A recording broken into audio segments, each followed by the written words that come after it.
No millainen tuo päivän kisa oli?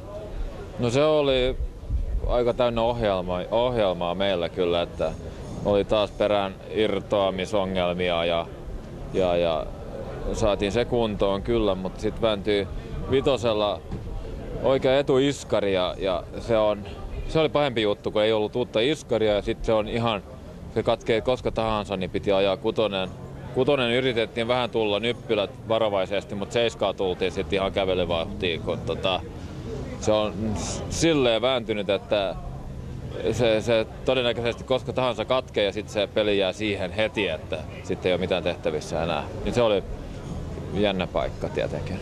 Oliko tänään reitillä kuinka liukasta? Ei ollut liukasta. Ainakin, en mä tiedä, tai sitten rengasvalinta osui hyvin tai jotain, mutta ei mun mielestä ollut erityisen liukasta.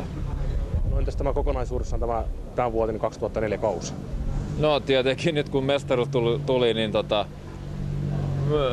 täytyy sanoa, että oli hyvä vuosi, mutta eihän se nyt millään tavalla helppoa ollut, että kun meillä on tää suht vakioauto, meillä on nyt ollaan ajettu ja hyvin toimii ja varmaan on nopea, mutta piti saada jo ensimmäiseen kesäkisaan niin uutta autoa ja ei nyt ole valmistunut vielä ja nyt se on periaatteessa valmis, mutta ei uskallettu ottaa sitä tähän nyt viimeiseen kisaan, kun olisi tarvinnut ottaa ilman testiä. Mutta hienostihan se meni, kun mestaruus tuli. Joo, totta kai. Nyt on kaikki hyvin, mutta mieluummin saisi olla niin, että pystyy itse vaikuttaa, että voittaa sen, että ei tarvitse muiden epäonnen kautta. Ei muuta kuin onneksi olkoon. Kiitos.